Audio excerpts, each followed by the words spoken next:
DORK podcast with Rich Keefe. It's the DORK podcast. And Davey. It's the DORK podcast. Hashtag. It's the hashtag DORK podcast. Oh, like dragons high above Dragonstone, them Thrones Boyz fly again. Here we are. It's Keefe, Davey, and Scheim. It's House of the Dragon, Season 2, Episode 1, titled A Son for a Son, and holy smokes. And I will say, what the fuck? I was like, they wouldn't. No. They did. So we're going spoilers here because this is going to be like sort of a live after the episode. We're going to try to do it every Sunday night, schedules permitting, and just sort of react to the episode. So it's all spoilers, and it's good to have everybody back. But my God, and it was funny because we were like winding down to the final few minutes, and I'm like, I liked this episode. It was a good setup. Like nothing really crazy happened, but it was a good setup. And then one of the craziest things, Scheim, I've ever seen, or I guess it's sort of off camera, but whatever. One of the craziest things that's ever happened. That was they have, I mean, this is a show that has thrown incest at you and any kind of Taboo, cool taboo thing that they can figure out, dragon killings, all kinds of stuff. And this I was not expecting. I was not prepared for. I'll tell you what, we should have been prepared for it because that same guy kicked a dog. He kicked a dog. True. And anytime anybody's cruel to dogs on camera, you already know it's like Michael Myers killed a dog in the first Halloween. Like, these are bad people. Fuck that guy. He gave a dog a kick in the ass, and then he did what he did at the end. But holy smokes. And you know what? What I was pissed about mostly about that was not that they did it, is that like there's a way to do that where you do it off camera. You don't have the squelching and the noise. Mm-hmm. We didn't need that. Because they did. This isn't us. Because they did it. We have to talk about it. Yeah. How old the kid was that? 3, 4. Yeah. Jesus Christ. Yep. And they did a scene earlier in the episode just to be like, hey, here's this kid. He likes to have a little fun. Like, he get to know this kid a little bit. He likes pony rides. He wants to do pony rides with the Master of Coin. That's what he wanted to do. Oh God. Dude, that was weird in and of itself. But yeah. Oh, also, like, just to point this out there, that's not who they intended to kill, right? That's not who they wanted to kill. No. And they were like, we don't know what we're doing, so like, let's just go for any son. But like the dumbest thing is, like, he said straight up, he has one eye. He should not be hard to miss. Nope. But they just knew. Sorry, Sean, I was gonna say he also was like, and the guy can handle himself, so be careful. Therefore, not a 3-year-old. No. Like, it's really not that hard. Everybody on the planet knows who Aemon Targaryen is. He has one eye, long silver hair. He's tall, lanky, and looks crazy. Like, it's not that hard. He's that crazy snake-looking motherfucker. And the other thing too, like House Slytherin. But like I could see people like, you killed, this son. He's like, no, yeah, but we were meant to kill him. Like, there's no defense for it either. No, you can't wiggle your way out of it. They had a plan. It went horribly wrong. They're like, we can't. They didn't really even try hard, like looking around. They looked at like 2 rooms, they're like, nah, we stumbled on this kid. I guess this will do. I love the guy though. He's like, well, the royals are upstairs. We can't go upstairs. And the other guy's like, what the fuck? We're here to kill a royal. What do you think they're gonna be down here? Like, I don't know. Not the A squad. No, it was not the A squad. And that's the thing is like, word's gonna get back. That's the thing is. So Rhaenyra, in a very powerful moment, Rhaenyra says she wants Aemon Targaryen. Mm-hmm. And at that point, if it's really a son for a son, like, I don't know what the cloak and dagger is for. Like, if Aemon died, they wouldn't be like, oh, that rat catcher went rogue. Like, they would immediately put it on there. So, like, why doesn't Daemon do it himself?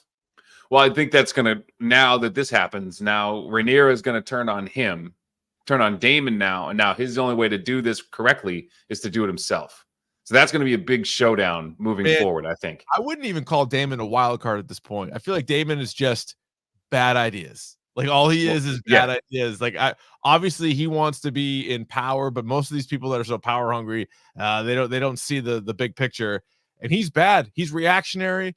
And I love his back and forth with, I forget her name. I should know because she's one of my favorite characters. Rhaenyra's aunt. Rhaenys. Rhaenys is such a badass. Rhaenys might be the best character in the show.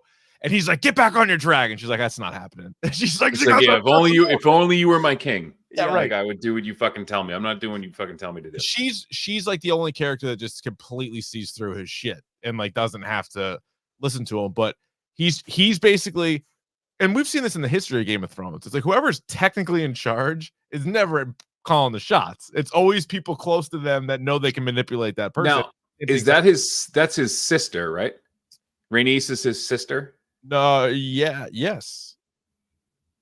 She was supposed to be on the throne and she wasn't. Yeah. Are they no, that's his cousin, right? Was Viserys? Yes, because she was the daughter of the king, and they chose Viserys over her because he was and Viserys was a grandson. Yes. So Viserys, so Rhaenys was Viserys's aunt as well. So she's Daemon's great aunt. Or no, Daemon's aunt as well. Yeah. All right. Yeah. So they're Targaryen family trees are a mess. It's like a straight line. It's like an Alabama, family tree. It's a straight line. It's a power eye. Dude, it's tough to do. Yeah, the Maryland eye field where they go 3 running back. What was confusing to me too is you have Targaryens on both sides of this fight. So you're like Targaryen, like just blonde hair, like long blonde hair, and you're like, wait, so what's their relation? And you're like, they're all fucking cousins. And then you're like, well, now some of the brothers and sisters have little kids together. And it's just it's thrown me for a loop. But I did like how, last season, some people liked it, some people didn't, the big time jump, and that kind of threw some people off.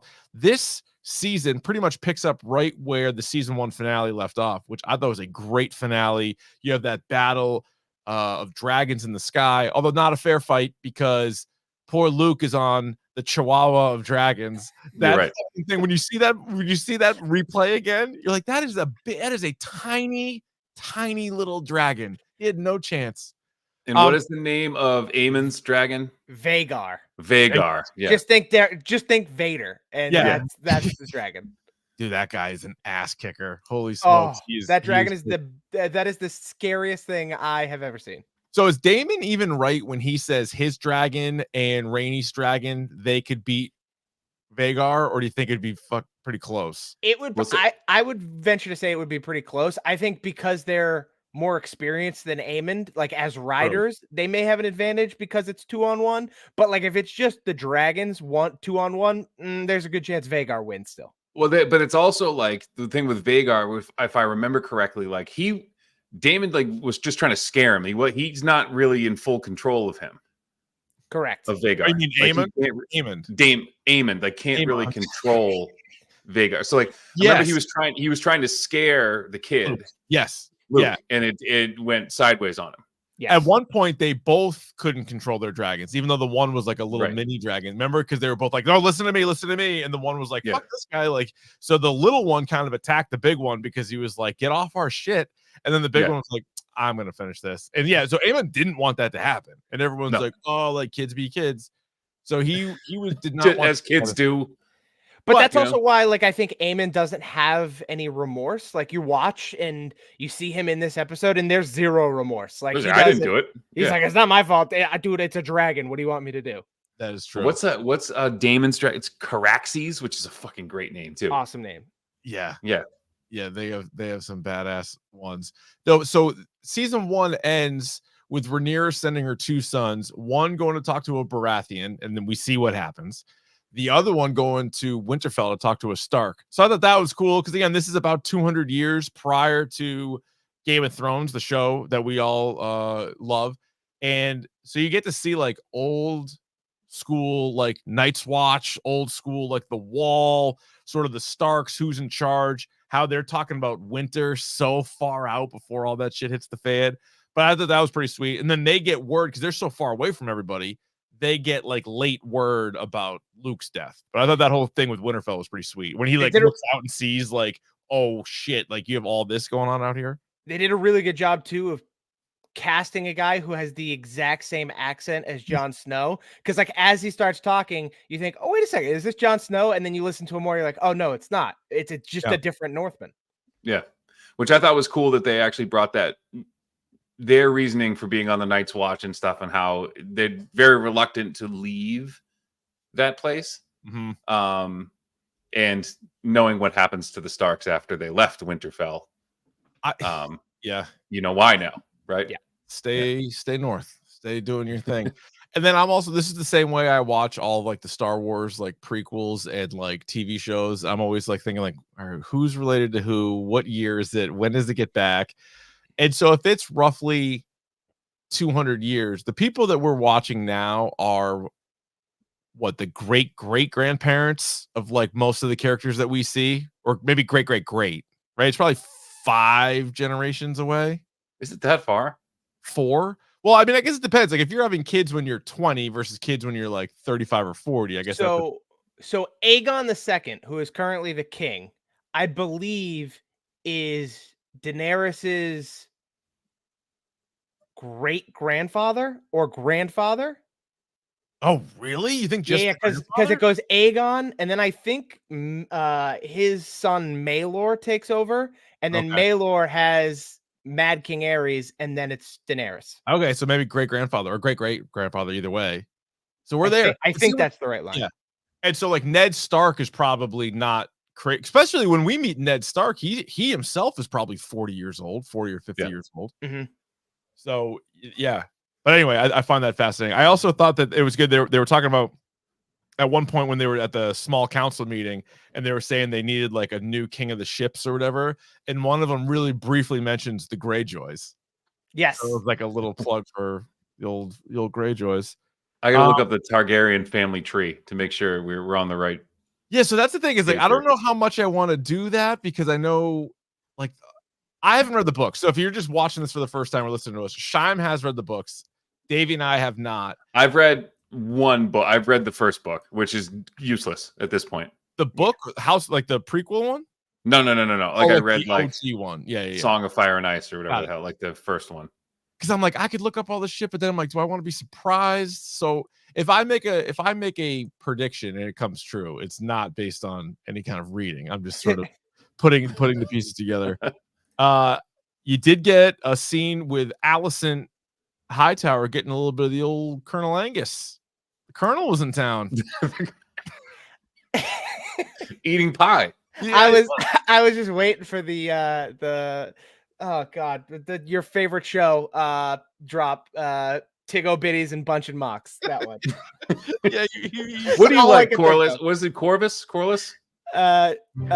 Tiggo Biddies and Bunch and Mocks. The first thing I thought of. You take your goddamn armor off. You gotta take all your armor off if you want to get in there. Nah, he took off his like cape, wristbands. He took off his cape and his Wonder Yeah, Woman. Cape's gonna get in the way of him munching on pot. Do you call him his Wonder Woman hands? Yes, Wonder Woman like fucking bracelets. Now, just so we're clear, what's that guy's name again? That's Christian Cole. So Christian Cole is also the father of Rhaenyra's 2 kids, right? 3. Well, yeah, 2 alive now. Yes. So there were 3 of them. Yeah, right. So this guy's really kind of on both sides. He's got sort of a little bit of in both. I guess that's what happens when you're on the King's Guard. You're just down to get freaky. I guess so. It's service at any time. Anytime you need the King's Guard, they are there for you. It's a real power play, though. And then she was making sweet love to him during the massacre at the end. Oh, and then the what's the creepy sister's name walks in and she just has no idea what's going on. No clue. So she had a night. She had a heck of a night. That's a traumatic night. But she said she was afraid of the rats. I feel like she might pull a Tommen and just be like, "That's it for me. Get up, walk out." Yeah. Like, where do you go from there? Like, that is so. Chris in the chat, I thought it was too. It's the guy after Rhaenyra said she wasn't going to marry Cole. She started hooking with his name. Strong. Oh, my bad. That's right. So those aren't his kids. All right, my bad. Thank you guys. Thank you for that. That's why we have the live chat going. Yeah. So I thought they looked similar. Yeah, you're right. So that was the Strong Clubfoot. We had the foot guy, the creepy foot guy's brother. Yeah. Clubfoot. Creepy foot guy brother. Yeah, dude. He's making a power play too. He's trying to get in there. Harwin Strong. That's right. Yeah. Rex Ryan. They look similar though, don't they? Yes, they look. They're just big, burly guys with dark hair. Yeah, just big hoss guys, big guys that can fight. I love how like detail oriented that the author is, and he's like, all right, where I'm going to tell you where all this beer came from. But like, all right, what do we call this family that's just like a bunch of like burly, like hulking guys? Like, oh, strong. We're gonna go strong family. Yeah, it's fine. Yeah. Yeah, that works. Call them whatever you want. So prior to the final 5 minutes of the episode, did you feel as though Allison could have maybe been swayed a little bit? I feel like she is the only one on that whole camp that was like legitimately upset that Lucerys was killed. Like, she's the only one that seems to be bothered by it. Everybody else was like, we got to do this. And I think she was like starting to regret a lot of the things that she had done. Maybe that was just me. I sort of read it as like, all right, she's kind of like, you almost might be able to flip her. Like, if you had a conversation with her, you might be able to get her.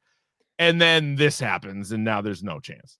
Yeah, and I think you're absolutely right. Like, they made it a point to show you that, like, Allison is the one that bears all of the regret and the remorse of what happened, and she feels bad and wants to make peace with Rhaenyra, and then this happens, and just like there's no coming back from this. Put the exclamation point on it. Dude, this is how we started. So if you're joining us late, it's still, of the 7 seasons of Game of Thrones and the 1 season of House of the Dragon, this is right up there, maybe even more crazy than even the shit that what's his name was doing. Who's the fucking Ramsay Bolton. Like, Ramsay Bolton was doing some messed up stuff, and you'd always, like, after the episode, you're like, I don't feel so good. Like, this was next level. Because children, no, it was all adults, right? For the most part. Rickon gets got. Yeah, but he just gets like an arrow in the back. Yeah, like, it's really not all that bad. Wrong place, wrong time. They gave him a chance. I mean, a kid needs to learn how to run in zigzags. That's all. The whole world is yelling serpentine at the kid through the TV. Serpentine. Like, what? Just wear it? Like, yeah, just wear it. That'll be good. And no, let him get like 3 shots in, but definitely keep running in a straight line. Yeah. I mean, the first season, the first like this, do this. Like, I would have been like waving at him, be like, go like this. Yeah, just keep doing the same. No. Jamie Lannister fucking pushes Bran Stark out of the tree. That was out of the window. Yeah. Out of the window. Like, that was like right out of the rip. And he went down and I mean, he survived at least. But again, like, that's like at least like him and Rickon were like 10, 11, 12 years old. Like, were they adults? No, but in that world, like, that's of an age where you bear some responsibility. But they were toddlers. 4 years old? What are we doing? Oh my god. That was crying. I didn't like that. I didn't like it. Not only that, but it's like it certainly wasn't immediate, like, or like painless or quick. Also, like, the other baby and the mom are in the room for it, and then she just like walks out, and there's nobody around. There's nobody. Like, you don't have anybody kind of camped. Where are all the assholes in armor? I guess one of them's having sex with the queen, so I guess that's part of the security lap. Do you give them credit? Because it seems as though nothing is off limits in this program. Like you talk about shows like The Boys and stuff, who are willing to kind of go over the line a little bit with comedy and action. Is this like, do you give them credit for doing this? Credit? Well, I guess that's maybe that's not the right word, but like, I mean, I don't know. Yeah, it is a TV show, so there's not an Ant-Man crawling into someone's pee-pee and scratching at the walls and then sneezing and expanding. There's not that. But like, no, there's not. However, no, it's intense, but like, you're not going to get me like, I'm not going to be offended by really anything. Like, I'm going to be like, oh, what the fuck? Like, that was literally like when I first saw it, this is my only thing I could think of was what the fuck? What the fuck? That was me live about 20 minutes ago. But you're right. I mean, like, anything can happen. I mean, they had 2 pretty intense baby, during labor deaths. Birth scenes. Yeah. Birth scenes last year that were fucking intense and were not for everybody, right? So, I mean, they'll definitely go there. But I also think overall, it'll probably strengthen the show insofar as like these characters now, like Allison, like isn't going to be wavering at all. And like if this does go to war, it's not because of some like bullshit that they couldn't figure out. Like somebody they're going to trace this back to Damon, obviously, and they're going to be like, yeah, this is fucked up. And then like, does Rhaenyra stick with Damon after this?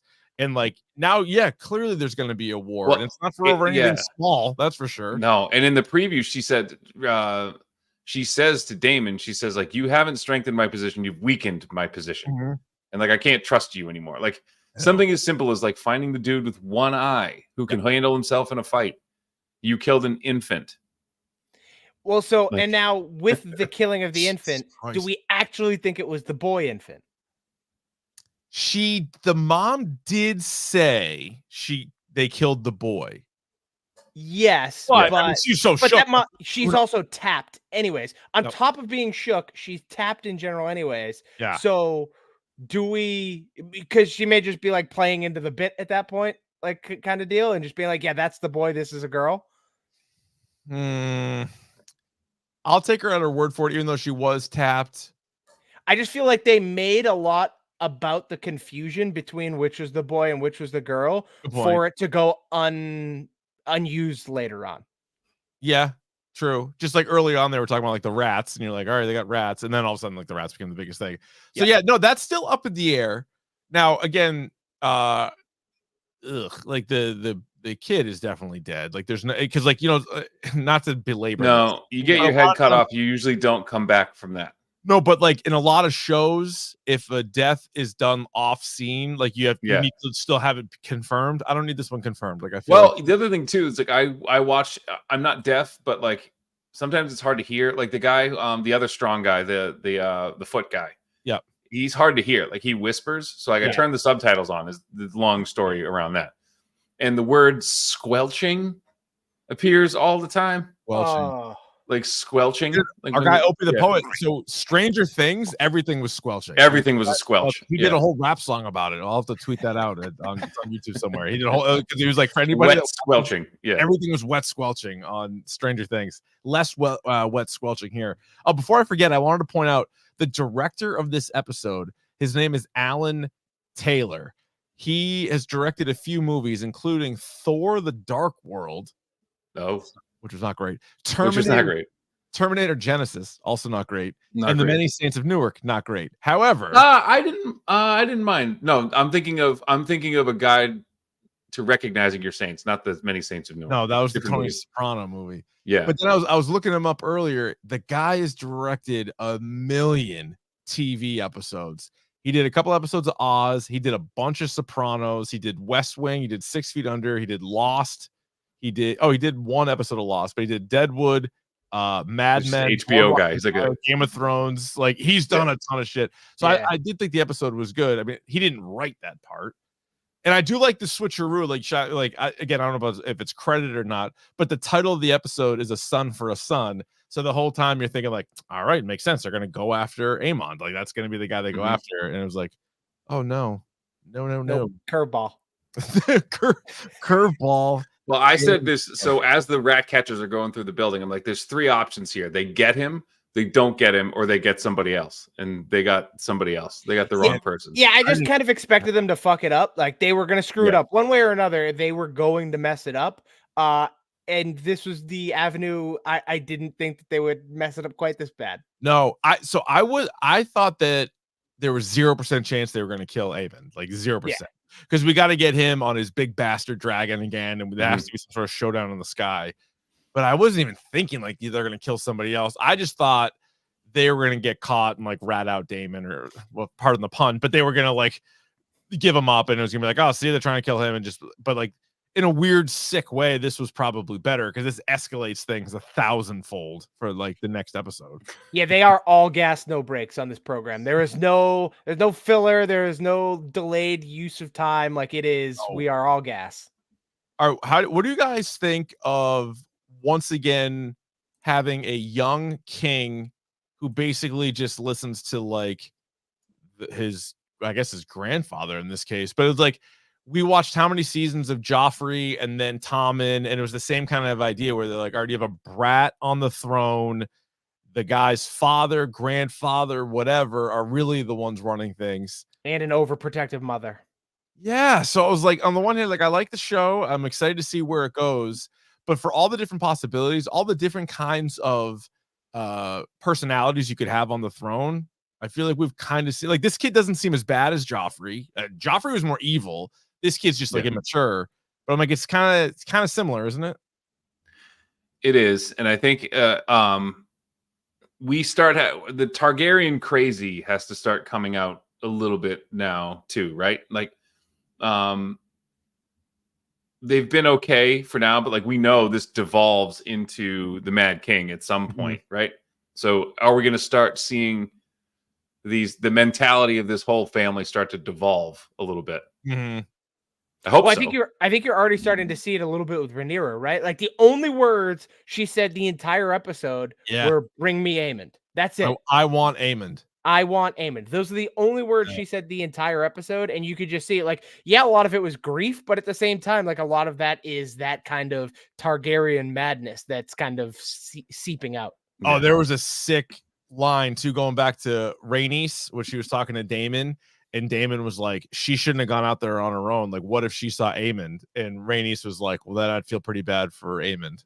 Like, if she came across him at this point, like, she would fucking kill him. Yeah, I'm definitely rooting, though. Like, Daemon's a fuck up, but like, I would rather Rhaenyra in charge. Is that how you guys feel too? Oh, absolutely. I think that's kind of what they're building towards. Yeah, for sure. Yeah. I think most people would be. Yeah. But I'm also like, I want to see, because there's these houses like Strong and these houses like Hightower that like aren't really a factor in the Game of Thrones. Corlys Velaryon, and that whole family. That family doesn't even exist. They get by wiped the time out. You get to Game of Thrones. Yeah. So I want to see, how does that happen? Well, so that's crazy because at least, and they talk about the Tullys, they talk about the Starks, they talk about Aaron, like, Greyjoy, and who's the they say Baratheon. the Baratheons, the Tarleys. Yeah. Like, they talk about all these people, but they're not really involved. And then how does that change over time? Well, the crazy thing too with the Velaryons is, at least by the letter of the law, Rhaenyra's kids are Velaryons, right? Because she was married to a Velaryon, even though they weren't doing it or anything. But like, part of the deal was Luke was going to become like the Lord of wherever they are, the seaport area. Yeah, and he was going to marry one of the Velaryon girls, right? And he was going to take their last name so that their last name didn't die out. Yeah. Oh, so interesting. So yeah, that was the plan. They're already setting the table for that. Yeah. Yeah, the Velaryons are going to be done, which is a shame because I like them. I like Rhaenys and I like the Velaryons. I do too. Yeah, they seem pretty badass. The sea snake, right? That's what they call them. Yes. Yeah. Otto Hightower definitely has a old man Lannister vibe to him. I don't know if it's just the beard or the way he talks slow or the way he's just manipulating the young kid, going back to that. But he's got to be towards the top. I don't know if he's my least favorite. He might be. I mean, Aemon's like, he's good at being a slick prick, but I would say Otto Hightower might be my least favorite character. He does give off what's the family I'm thinking of, Lannister vibes, for sure. Oh yeah, but like you pointed out earlier, it seems very cyclical, right? Like we saw in the original Game of Thrones, it was Tywin and Cersei, and they were kind of battling it out with each other while Cersei was trying to protect her kids, and that's exactly what you have here, right? It's like Otto and Alicent are kind of going at it, and Alicent's trying to assert herself, but Otto's like, I'm the real player here, and then there's like a child king, and that's just kind of how the dynamic that they decide to keep trotting out. What was Alicent doing in the bath there, trying to like scrub her skin off? I don't know. So I think in part it was a little like Lady Macbethish, where she's like scrubbing so hard to try and get the blood of the kid off of her, and it just doesn't come off. Or was she trying to do this? Grab his dick and twist it. I hope that's what we're hoping for here. Wait, you didn't ask Scheim if he likes the show. Oh, Scheim, before we continue any further, House of the Dragon, do you like it? Yeah. Okay, very good. Yeah, right. All right, there we go. Yeah, all right, very good. Waiting for someone to say no. Yeah, no. To that. Yeah, no. No idea. Even if you wanted to, we won't let you. All right, did you guys get enough dragons this episode? Not enough dragons, or the appropriate amount of dragons for a episode 1 of a season? I think that's appropriate. We're table setting right now, so that's just enough for me. Yep. They didn't light anything on fire, which there was that comes soon. No fire yet. You had a sad dragon, the one dragon flying over the other dragon, and a tired dragon. And that's it. And a sleepy, hungry dragon. Yeah, it's like he's got to eat. He's got to get a rest. He's gonna eat sheep. I think she specifically said he's got to gorge himself. He's got to go gorge and then take a snooze. Yeah, I'm full as a tick over here. How long do you think a dragon sleep? Like, what's a good night's sleep for a dragon? Well, they sleep best on a pile of gold. So, I don't know. It depends on what he's sleeping on. Smaug. Yeah, Smaug. The desolation of Smaug. Yeah. So we should probably do an updated dragon count too, because both sides have dragons, and they did. I don't know if you guys watched it, but they did a little tease ahead for like upcoming season. Yeah, they had a couple more dragon eggs going too, so there's more dragons to be had. But there are a bunch. I mean, there's one less dragon, but there's still a good amount of dragons, because I think it was at the end of season 1 when they were discussing if we went to war, and they were like naming dragons, and Damon like rattled off a whole shitload of dragons that they have.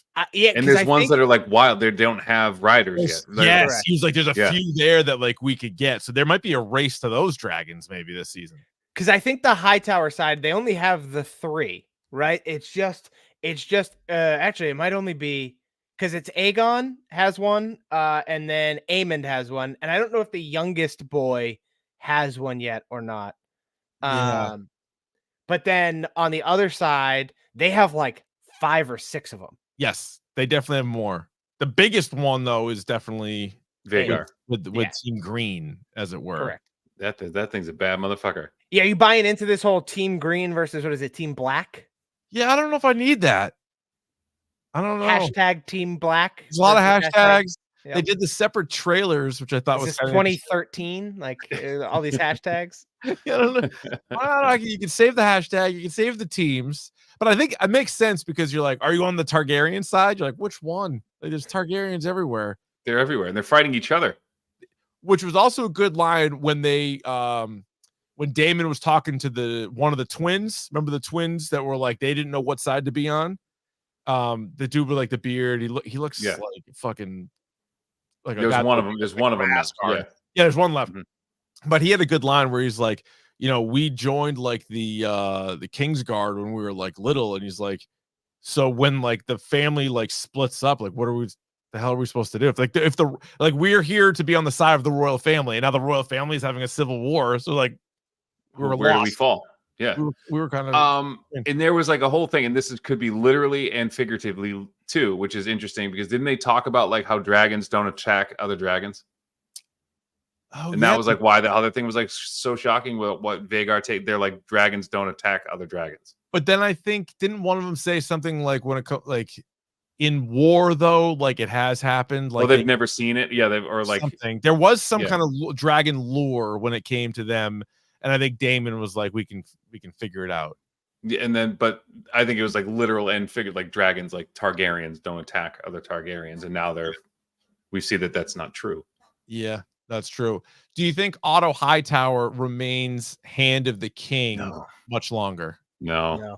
Especially if Clubfoot's out here whispering sweet nothings into the king's ear. Like that's gonna that was your dad's real fast. Yeah, because that was your father's hand.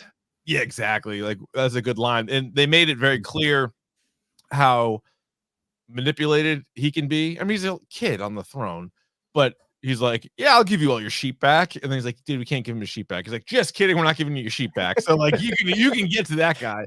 So by being like, you need to be different than your dad. Also interesting back and forth with Aemond and the guy hooking up with his mom when he was just like, she sees both sides of this when she shouldn't type of thing. Like he kind of, what did he say? He's like, she like harbors like love for her enemy, which like makes her a fool. But something like whispers like out of both ends, or she talks out of like 2 mouths or something like that. Like that. Talks about 2 tongues. Speaks with 2 tongues. And I was like, talking about her or her lover, perhaps. I like to take old biddies and bunch in mocks. I don't doubt it. I don't He doubt does. It's so sad that was that clip. That one audio clip was the first thing I thought of when they started that scene. That's exactly what came to mind. And we'd like to thank you for listening to #Dork as much as you have, Scheim, obviously. My pleasure. It's fantastic. So this season is only going to be 8 episodes. Season 1 was 10 episodes, but I heard one of the showrunners briefly talking about it in the after the episode thing where he was like, there was so much setup in season 1. And in fact, half of the season really was set up to get to the second half. And you had that massive time jump, but then season 1 ended on that huge cliffhanger. And not that like you thought maybe Luke was going to survive, but more like, all right, shit, what's their reaction? Now what's going to happen? Yeah. So we had to wait like what was it? Year and 2 a half. years. So do you think we get the full-on dragon battle in like episode 7? Oh, it's going to be fucking awesome. I think so. So this is always the penultimate episode, right? Oh, it's always the second, because they have to give you the episode that has fallout and then leave you with a cliffhanger. It has been picked up for a season 3. I have no idea, Scheim, based on books and things, like how many they could do or what they want to do. I think they had mentioned too, though, that season 3 could involve like another time jump, almost like the Next Generation. So they could just gonna wipe each other out right now. You think there's gonna be a bloodbath? Yeah. You think they're gonna try to sync it up to like Game of Thrones, like the original? They absolutely could, because I think there was just started filming a different spin-off, which is like a Night of the Seven Kingdoms. And so I believe that is also going to be coming out probably in the next year or 2. So that would that be like the Rhaegar story? No, so that would be, I believe there was a book about Duncan and Egg, who were Duncan was a famous knight and Egg was his squire. And so I think that is the basis of that show. I'll watch that. Paulo in the chat saying, here in Brazil, many people said that this episode would be the equivalent to the Red Wedding. I thought it went very far. I would agree with you. It went very, very far. The final 5 minutes was very far. It's funny. I didn't hear any kind of hype going into this. I was just like, hey, the show's back after 2 years. I'm super excited for it. I was thrown for a loop the final 5 minutes of this episode. I didn't know that was coming. It's probably, is it more shocking than the Red Wedding? Like, just I would say so, because you expect. I think the Red Wedding was shocking to anyone who didn't read the book because of how frivolous life is in these books. Like anyone can die at any moment, right? But they like Scheim said, they never killed a toddler. Yeah, this one was far more jarring, right? Like it was way more kind of out of left field. The Red Wedding was shocking in its own right and kind of like a pivotal moment, whereas this more like a oh shit kind of way rather than like a what are you doing, like what the fuck is going on type of way. Red Wedding was like Red Wedding was surprising. This was like, I cannot believe this happened. Red Wedding 2 was like multiple characters off, and like the guy that were like King of the North, like that's the guy we got behind. And you're like, well, they just killed his dad, like however many seasons ago. Like he might keep going. No.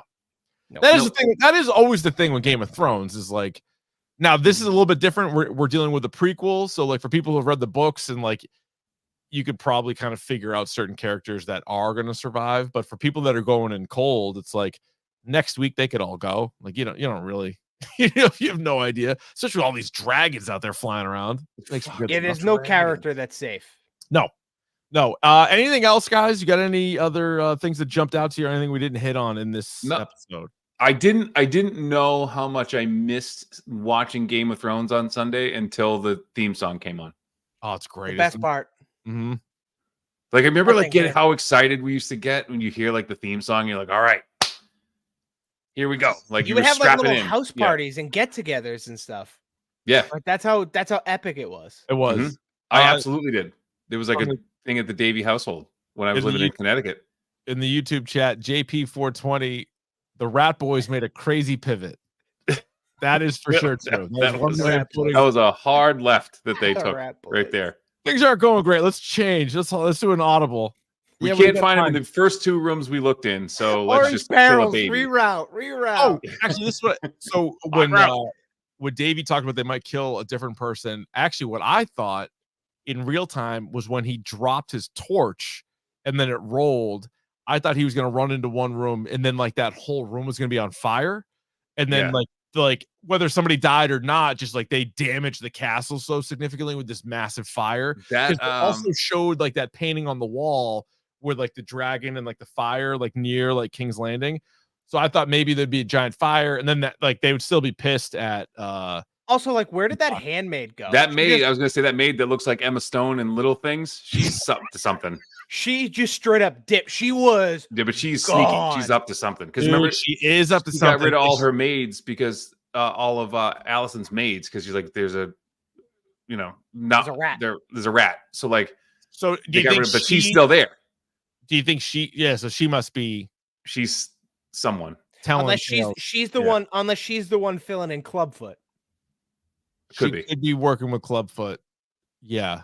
And she's gonna run, and that was because you can tell because she Jason Bourned him. She ran out of the room and then disappeared. Yeah. But if it was up to Clubfoot, I don't think he would want Aemon dead. I don't think that helps him. So I think it does because like it does. takes out another influence on Aegon and allows him to kind of sneak in there. Because like I think his ultimate goal now at this point is to be the hand of the king. But what happens to Vhagar, who's flying Vhagar? And that's the only thing that's really keeping them safe right now. That's true. I just think Clubfoot would probably be thinking maybe he's like he might not like him, but he's like, all right, we at least need to keep this guy around. And Aegon's like Aemon's clearly loyal to his brother. Like he's not gonna screw over his brother. He's not gonna kill his brother. And he hates Hightower. He hates him. No, but they keep saying that Aemon is loyal. Yeah, to Aegon. Yeah. Yes. Yeah. That's about it. Yeah. So he's not. Clubfoot's basically Littlefinger. I mean, we're getting essentially Game of Thrones all over again, which is fine with me. It's just people taking different things. All right, so I don't know what next week's episode is entitled. I don't know if they put that out yet. Let me see if they updated this yet. I don't believe so. Maybe on HBO.com they did. Baby murder. I wonder if they just continue to go like balls to the wall, or if they kind of like take the pedal off for a couple episodes, because that was insane. I mean, it's just insane how they ended this. Yeah, I still can't believe that they actually went there. Yeah, I can't either. Matthew B in the chat, a toddler for a toddler. So if this episode is a son for a son, maybe they're like, you know what? Who's the youngest kid over there on Rhaenyra's side? I believe the next episode will be named the Red Dragon and the Gold. Okay. Hell yeah. Oh, that was going back to Davey's thing about that's how they sleep on gold. It's true. Well, it could be the Gold Dragon, which is Rhaenyra has a gold dragon, and I think Daemon's is red, right? Yeah. Yeah. Caraxes is red. Oh boy. Yes. So we'll see. They're gonna duke it out verbally. Sexually. I like to take old biddies and bunch in mocks. Just in my past. The one other thing we didn't mention was the Madam Worm is back as well. Yes. Does she matter? Is she going to matter? Yes. Well, she's going because maybe. Yeah. Or she did give Daemon some good information. But is Madam Worm tied in with the girl that looks like Emma Stone from Poor Things? I think they might be in the same. Poor Things. Yeah, I said there's Little Things. Poor Things. Yeah, Poor Things. They might be in #cahoots. Yes, my guess. So, all right, there you go. Let us know what you guys thought at Dork Podcast on Twitter, on Instagram, on YouTube, where we're going to stream these bad boys right after the episodes go final Sunday nights, right around 10 o'clock. I think all the run times are give or take the same. I know they released them. Next week's might be a little bit longer, but whatever. All right. Final thought, Dave. Anything else? It's good to be back. Happy to be back with you two, bronies. Dracarys, baby. Dracarys all day. Dracarys. Absolutely. All right. Thanks for listening to this. Tell a friend, tell a dork, and we will talk to you. Actually, Davey and I will talk to you Tuesday night. We're going to recap our Boston Fan Expo experience, and then Dem Thrones Boyz will fly again next Sunday night. So we'll talk to you guys then.